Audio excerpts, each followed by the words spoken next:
ভাবুন তো, একটা 4 বছরের মেয়ে জন্মের পর প্রথম কথা বলেই যদি বলে, এই বাড়ি আমার নয়, তোমরা আমার মা বাবা নও, আমি শান্তি নই, আমার নাম লুগড়ি, তাহলে সেই মেয়েটার বাবা মায়ের কি অবস্থা হবে? নমস্কার দোস্ত, আমি রশনি হাজির হয়েছি আপনাদের সামনে পুনর্জন্মের একটি সত্য ঘটনা নিয়ে। সালটা ছিল 1926। ভারত তখনও ব্রিটিশ শাসনে পরাধীন। সেই সময় সুভাষচন্দ্র বসু মালদার জেলে। কলকাতার আকাশ বাতাস সাম্প্রদায়িক দাঙ্গার অন্ধকারে ঢেকেছে। অত্যাচারী ব্রিটিশ সরকার ততদিনে দিল্লিকে তাদের নতুন রাজধানী বানিয়ে ফেলেছে। এই গল্পের সূত্রপাত ওই দিল্লি শহরেই। 1926 সালের 11ই ডিসেম্বর দিল্লির চাঁদনি চক এলাকার চিরাওয়ালা মহল্লার এক সাধারণ মধ্যবিত্ত মাতুর পরিবারে জন্ম নিল এক ফুটফুটে কন্যা সন্তান। বাবা রং বাহাদুর মাথুর ও মা প্রেম পিয়ারি দেবী। আদর করে তাদের মেয়ের নাম রাখলেন শান্তি, পুরো নাম শান্তি দেবী মাথুর। আর 5টা বাচ্চার মতোই স্বাভাবিকভাবে বড় হচ্ছিল শান্তি। কিন্তু তা সত্ত্বেও 4 বছর বয়স অবধি শান্তির মুখ থেকে টু শব্দটি শোনা যায়নি। সে পাড়ার অন্য বাচ্চাদের সঙ্গে মেলামেশা করতো না, কারো সঙ্গে খেলাধুলা করতো না, উল্টে একা একা উঠোনে দাঁড়িয়ে থাকতো ঘন্টার পর ঘন্টা। সবসময় অন্যমনস্ক হয়ে কি যেন একটা খুঁজে বেড়াতো শান্তি। পাড়া প্রতিবেশী ধরেই নিয়েছিল যে শান্তি নির্ঘাত বোবা। এভাবেই দেখতে দেখতে বেশ কিছু বছর পার হয়ে গেল। কিন্তু সমস্যার সূত্রপাত হলো শান্তির 4র্থ জন্মদিনের কিছুদিন পর। একদিন হঠাৎ করেই শান্ত চুপচাপ বোবা মেয়েটা কথা বলা শুরু করলো। আর প্রথমেই সে যা বলল তা শুনে মাথুর পরিবার সহ গোটা চিরাওয়ালা মহল্লা স্তম্ভিত হয়ে গেল। জীবনের প্রথম বলা বাক্যেই শান্তি চমকে দিল সবাইকে। উত্তরপ্রদেশের আবাদি ভাষায় শান্তি বলল, ये घर हमारा असली घर नहीं, तुम लोग हमारा असली माई बाप नहीं हो, हम শান্তি नहीं है, আমার নাম লুগড়ি হে। অর্থাৎ এই বাড়ি আমার নয়, তোমরা আমার আসল মা বাবা নও, আমি শান্তি নই, আমার নাম লুগড়ি। এবার ভাবুন তো, একটা 4 বছরের বাচ্চা মেয়ে যদি জন্মের পর প্রথম কথা বলেই নিজের বাড়ি, মা বাবা, এমনকি নিজের আত্মপরিচয়কেও অস্বীকার করে, তাহলে তার বাড়ির লোকদের যে কি অবস্থা হয় সেটা নিশ্চয়ই বুঝতে পারছেন। শুরুতেই এই বিষয়টাকে বাড়ির লোকজন শিশু বলে মনে করে বিষয়টাতে তেমন কোনো গুরুত্ব দেননি। কিন্তু দিন যত পেরোতে লাগলো, শান্তি বারংবার নিজেকে লুগড়ি দেবী এবং চবাইন মানে চৌবেশির স্ত্রী বলে দাবি করা শুরু করলো। শান্তি বলতে লাগলো ওর স্বামীর বাড়ি মথুরায়, ওদের একটা ছেলে আছে, ছেলের নাম নবনাথ। দ্বারকাধীশ মন্দিরের কাছে ওর স্বামীর কাপড়ের দোকান রয়েছে। একটা 4 বছরের বাচ্চার মুখে এমন কথা শুনলে কোন মা বাবার মাথা ঠিক থাকবে বলুন তো? তাই শান্তির বাবা রং বাহাদুর মাথুর ও মা প্রেম পিয়ারি দেবীকে গ্রাস করলো প্রবল দুশ্চিন্তা যে শান্তি কখনো অঞ্চলের খেলার মাঠের বাইরে যায়নি। গোটা মাথুর পরিবার যেখানে কোনোদিন দিল্লির বাইরেই যায়নি, সেখানে শান্তি কিভাবে 1600 কিলোমিটার দূরে অবস্থিত মথুরার এমন একটা নির্ঘুত বর্ণনা দিচ্ছে। আর কিভাবেই বা 4 বছর বয়সী বাচ্চা মেয়েটা এতটা নির্ভুল উচ্চারণ উত্তরপ্রদেশের আবাদি ভাষায় কথা বলছে? তাহলে কি সত্যি সত্যি শান্তি আসলে লুগড়ি দেবীর পুনর্জন্ম? এটা জানতে হলে আমাদের চিনতে হবে লুগড়ি দেবীকে। লুগড়ি দেবীর বিষয়ে জানতে হলে আমাদের পিছিয়ে যেতে হবে আরও কয়েক বছর অতীতে। 1902 সালের 18ই জানুয়ারি মথুরার চোবে পরিবারে জন্ম নিল এক কন্যা শিশু। তার নাম রাখা হলো লুগড়ি বাই।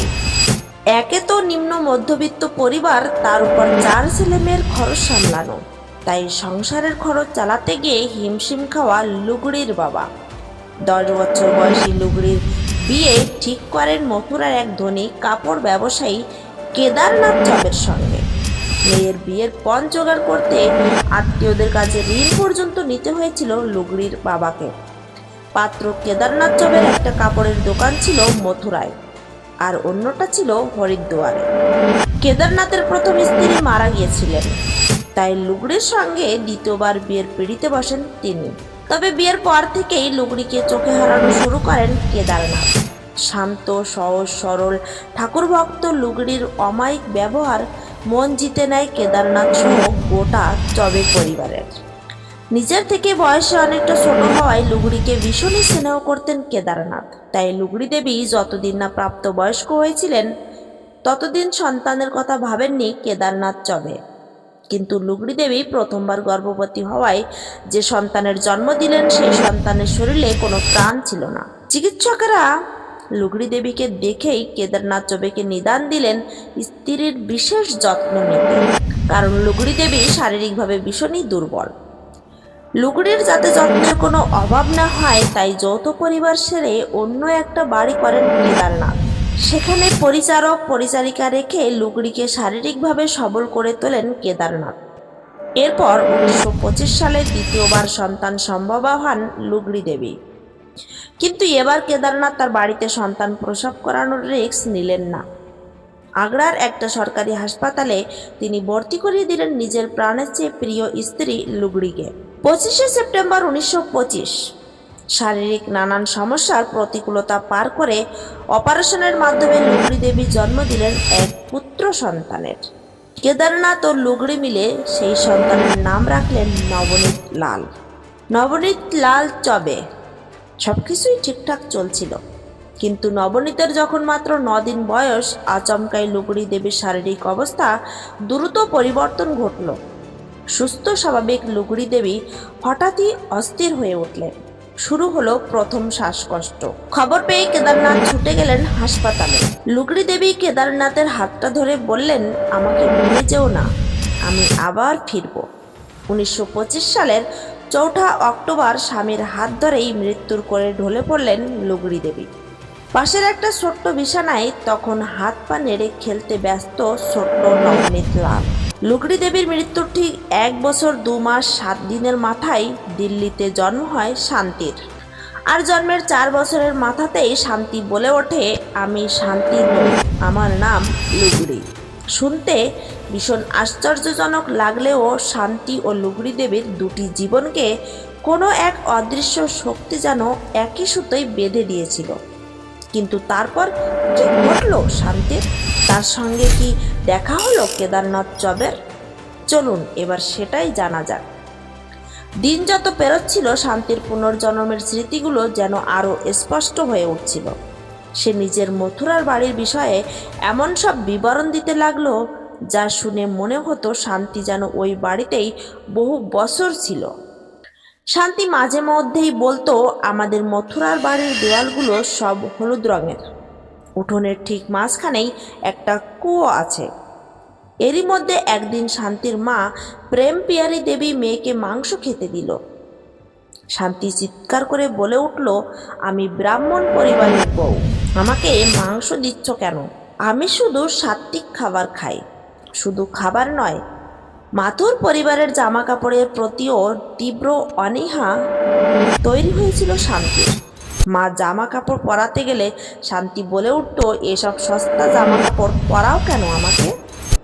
আমাদের মথুরায় এমন সস্তা কাপড় কেউ পরে না।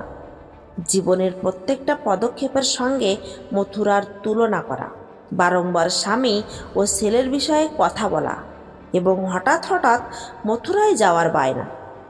শান্তির এরকম আশ্চর্যজনক আচরণ মানসিকভাবে অস্থির করে তুলল বাবা রং বাহাদুর মাথুরকে। তাই একদিন রং বাহাদুর মাথুর সিদ্ধান্ত নিলেন শান্তিকে পারিবারিক ডক্টরের কাছে নিয়ে যাবেন। শান্তি ডাক্তারের কাছে গেল। ডাক্তার যখন জানতে চাইলেন শান্তির কি সমস্যা রয়েছে, তখন সে বলল, আগের জন্মে আমি খুব দুর্বল ছিলাম, তাই আমার ছেলেকে হাসপাতালে জন্ম দিতে হয়েছিল। সিজারিয়ান টেকনিকে তার ডেলিভারি হয়। অপারেশনের 9 দিন পর আমি ওই হাসপাতালেই মারা গেছিলাম। একটা 4 বছরের বাচ্চার মুখে সিজারিয়ান টেকনিকের কথা শুনে চমকে ওঠেন ডাক্তারবাবু। তিনি বুঝতে পারেন এটা কোনো সাধারণ অসুখ নয়। তাই তিনি রং বাহাদুরকে পরামর্শ দিলেন শান্তিকে আরও বড় ডাক্তার দেখাতে। মেয়ের অসুখের কোনো প্রতিকার না পেয়ে মাথায় দুশ্চিন্তা নিয়ে বাড়ি ফিরে এলেন রং বাহাদুর। তারপর আরও বছর দুয়েক এভাবেই কাটলো। ততদিনে শান্তি নিজের পূর্বজন্মের সমস্ত স্মৃতিকে সিনেমার গল্পের মতো বলা শুরু করে দিয়েছিল। এদিকে স্কুলে যাওয়া শুরু করে দিয়েছিল শান্তি। দারিয়াগঞ্জের রামদা স্কুলে পড়তো সে। ক্লাসে প্রায়ই সহপাঠীদের কাছে শান্তি বলতো, জানিস আমি মথুরায় থাকতাম, আমার স্বামীর কাপড়ের দোকান আছে, আমার একটা ছেলেও আছে। শান্তির সহপাঠীরা সেই সব শুনে হাসাহাসি করত। কিন্তু একদিন রামজা স্কুলের শিক্ষক শ্রী বিষ্ণুচন্দ্র শান্তির এই ধরনের কথাবার্তা শুনে ওর বিষয়ে কৌতূহলী হয়ে উঠলেন। তিনি শান্তিকে জিজ্ঞাসা করলেন, আচ্ছা শান্তি, তোমার স্বামীর নাম কি? শান্তি প্রথমে স্বামীর নাম মুখে আনতে চায়নি, কিন্তু সেই সময় স্ত্রীরা নিজের স্বামীর নাম মুখে আনত না। তবে বিষ্ণুচন্দ্র একটু জোর করতেই লজ্জায় লাল হয়ে শান্তি বলে উঠল, আমি চবাইন, আমার স্বামীর নাম পণ্ডিত কেদারনাথ চবে। তবে এ শুধু নামই নয়, মাস্টার মশাইকে স্বামীর বর্ণনাও দিয়েছিল শান্তি। সে বলেছিল, আমার স্বামী ফর্সা, বড় গোপ আছে, উনি চশমা পরেন এবং ওর বাগালে একটা আঁচিল আছে। শান্তির মুখ থেকে পুরো বিষয়টা জেনে নিয়ে দুই শিক্ষক মিলে মথুরার প্রশাসনকে একটা চিঠি পাঠালেন। সেখানে তারা লিখলেন, এই চিঠিটা মথুরার কাপড় ব্যবসায়ী পণ্ডিত কেদারনাথ চবের উদ্দেশ্যে লেখা। আমাদের এখানে একটা বাচ্চা মেয়ে আছে যে নিজেকে কেদারনাথ চবের মৃত স্ত্রী লুকড়ি দেবী হিসেবে দাবি করছে। মথুরায় যদি সত্যি সত্যি কেদারনাথ চবে নামের কোনো কাপড় ব্যবসায়ী থাকেন এবং তার কাছে যদি এই চিঠিটা পৌঁছায়, তবে দয়া করে একবার যোগাযোগ করবেন। এরপর কয়েক সপ্তাহ পেরিয়ে গেল। শিক্ষক বিষ্ণুচন্দ্র এবং হেডমাস্টার লালা কিষণচন্দ্র এই গোটা বিষয়টাকে একটা বাচ্চার অলৌকিক কল্পনা ভেবে ভুলে গেলেন। কিন্তু ওদিকে আসল বোমাটা ফাটলো মথুরার চবে পরিবারে। এ দপ্তর ও দপ্তর ঘুরতে ঘুরতে অবশেষে কয়েক সপ্তাহ পর সেই চিঠি পৌঁছালো কেদারনাথের হাতে। চিঠির প্রত্যেকটা কথা পড়ে শরীর ঠান্ডা হয়ে গেল তার। কিন্তু এমন হয় নাকি এটা নির্ঘাত কেউ মজা করছে? এই সন্দেহ থেকেই সত্যটা যাচাইয়ের জন্য নিজের খুড়তুতো ভাই কাঞ্জিমাল চবেকে দিল্লি পাঠালেন কেদারনাথ। এবার কাঞ্জিমাল চবে যখন শান্তির বাড়িতে পৌঁছালেন, কেউ তাকে চিনতে না পারলেও শান্তি হঠাৎ ছুটে গিয়ে তার পা জড়িয়ে ধরল আর বলল, তুমি তুমি তো আমার স্বামীর ভাই কাঞ্জিমাল। তুমি আমাদের মথুরার বাড়িতে থাকতে, আমাকে নিতে এসেছো তুমি? শান্তির এহানো আচরণ দেখে সবাই ততক্ষণে চমকে উঠেছে। কাঞ্জিমাল ঘাবড়ে গিয়েছিলেন। তবুও নিজেকে সামলে নিয়ে তিনি শান্তিকে বললেন, তুমি আমাকে কিভাবে চেনো? উত্তরে শান্তি হেসে উঠল আর হাসতে হাসতে সে বলল, আমি তোমাকে কেমন করে ভুলবো কাঞ্জি? মনে আছে তুমি একদিন আমাকে তুলসীর মালা উপহার দিয়েছিলে? শান্তির কথা শুনে এবার কেঁপে উঠলেন কাঞ্জিমাল, কারণ এ কথা বাড়ির বাইরের কারো জানার কথা নয়। শান্তির মাথায় হাত রেখে কাঞ্জিমাল বললেন, ঠিক আছে, আমি আজ আসি, আমি খুব শিগগিরই ফিরব। দুঃখে কেঁদে উঠল শান্তি। কাঞ্জিমালও ফিরলেন চোখে জল নিয়ে। আর দিল্লিতে বসেই তিনি দাদা কেদারনাথ চবেকে চিঠি লিখলেন, দাদা, যত তাড়াতাড়ি সম্ভব দিল্লি এসো। তুমি যদি একবার এই মেয়েকে দেখো তাহলে বিশ্বাস করতে বাধ্য হবে যে লুগড়ি আবার ফিরে এসেছে। 13ই নভেম্বর 1935। ভাইয়ের চিঠি পেয়ে ছেলে নবনীত লালকে সঙ্গে নিয়ে কেদারনাথ স্বয়ং দিল্লি এলেন, তবে ছদ্মবেশে। শান্তিদের বাড়িতে গিয়ে কেদারনাথ নিজেকে পরিচয় দিলেন বাবুরাম চবে, অর্থাৎ তার নিজেরই বড় ভাই হিসেবে। কিন্তু শান্তি কেদারনাথকে দেখেই বলে উঠল, আপনি মিথ্যে বলছেন, আপনি আমার স্বামী কেদারনাথ, আপনি বাবুরাম চবে নন। শান্তির পরিবারের সবাই ততক্ষণে স্তব্ধ। কেদারনাথ নিজের ছদ্মবেশ পরিত্যাগ করতেই শান্তির মুখ লজ্জায় লাল হয়ে উঠল। 8 বছরের বাচ্চা মেয়েটার ঠিক যেন নববধূ। কেদারনাথ অবিশ্বাসে চেয়ে রইলেন শান্তির দিকে। 8 বছরের বাচ্চা মেয়েটার চোখে তিনি যেন তার মৃত স্ত্রীকে দেখতে পেলেন। এরপরে শান্তি দৌড়ে গিয়ে জড়িয়ে ধরল নবনীত লালকে আর বলল, আমার সোনার ছেলেটা মাকে চিনতে পারছো না তুমি? নবনীতকে অমন অবাক দৃষ্টিতে তাকিয়ে থাকতে দেখে মা প্রেম পিয়ারি দেবীকে শান্তি বলে উঠল, আমার সব খেলনা ওকে দিয়ে দাও, ও খেলবে। এতক্ষণ চুপ করে দাঁড়িয়েই ছিল নবনীত, কিন্তু সে তার নিজেকে সামলাতে পারল না। পরিস্থিতির চাপে ভ্যা করে কেঁদে ফেলল। শান্তির চেয়ে 1 বছরের বড় নবনীত লাল। সেই মুহূর্তে ঘরে উপস্থিত সবাই অনুভব করল কোনো একটা অদৃশ্য বন্ধন যেন আবারও জীবিত হয়ে উঠেছে। তবে কেদারনাথ আরও পরীক্ষা নিতে চাইলেন শান্তির। তাই শান্তিকে তিনি আলাদা ঘরে নিয়ে গিয়ে একে একে প্রশ্ন করা শুরু করলেন। প্রথমেই কেদারনাথ শান্তিকে জিজ্ঞেস করলেন, তুমি বলছো তুমি মথুরায় থাকতে, তাহলে বলো তো আমাদের বাড়ির আশেপাশে কি ছিল? প্রশ্ন শেষ করার আগেই শান্তি উত্তর দিল, আমাদের বাড়ির সমস্ত দেওয়াল হলুদ রঙের। উঠোনে একটা কুয়োও আছে। উঠোনের এক কোণায় গোয়াল রয়েছে, সেখানে 4টে গরু বাঁধা থাকে। আমি মারা যাওয়ার কয়েক মাস আগে একটা বাছুরের জন্ম হয়েছিল। উঠোনের অন্য পাশে রয়েছে আপনার কাচারিখানা। শান্তির উত্তর শুনে স্তম্ভিত হয়ে গেলেন কেদারনাথ। তবে এই তথ্যটা কেদারনাথের বাড়িতে পা রাখা সকলেই বলতে পারবে। হতে পারে শান্তিকে কেউ এই কথাগুলো আগে বলেছে। তাই কেদারনাথ শান্তিকে আরো কঠিন একটা প্রশ্ন করলেন। তিনি বললেন, আচ্ছা, লুগড়ি বাড়ির কোথায় টাকা লুকিয়ে রাখতো? এবারও প্রশ্ন শেষ হওয়ার আগেই গড়গড়িয়ে বলা আরম্ভ করলো শান্তি। দোতলার ঘরের কোণে যে দরজাটা রয়েছে তার ভিতরে একটা কাঠের সিন্ধুকে টাকা লুকোতাম আমি। ওখানেই 50 টাকা লুকিয়ে রেখেছিলাম আমি। ঈশ্বরের কাছে মানত করেছিলাম পুত্র সন্তান হলে পুজো দেব। এই তত্ত্ব শুনে কান্নায় ভেঙে পড়লেন কেদারনাথ। কারণ লুগড়ি দেবীর মৃত্যুর পর বাড়ির পরিচালিকার কাছ থেকে তিনি জানতে পেরেছিলেন এই মানতের কথা। এমনকি ওই 50 টাকাও হাতে পেয়েছিলেন কেদারনাথ। এবার শান্তি একটা প্রশ্ন করলো কেদারনাথকে। সে বলল, আমি মারা যাওয়ার পর তুমি প্রতিজ্ঞা করেছিলে আর কখনো বিয়ে করবে না। তুমি কি সত্যি সত্যি বিয়ে করনি? আর কাঁদতে কাঁদতে মাথা নিচু হয়ে গেল কেদারনাথের।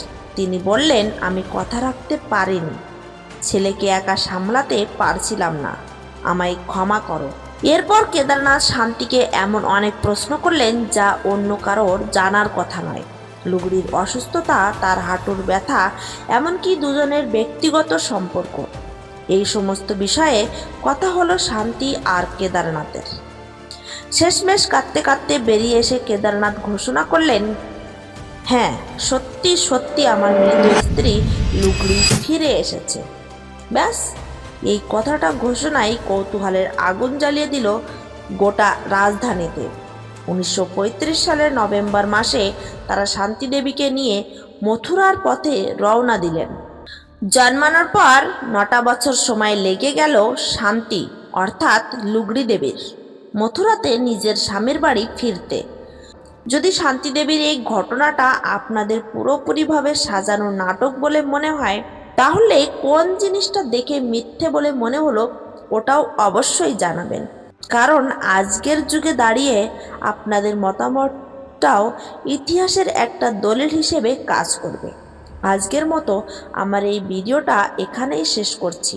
দেখা হবে নতুন কোনো ভিডিওতে। ততক্ষণ অবধি সকলে ভালো থাকবেন, সুস্থ থাকবেন। নমস্কার। আর ভিডিওটি যদি ভালো লেগে থাকে তাহলে সাবস্ক্রাইব করে পাশে থাকবেন।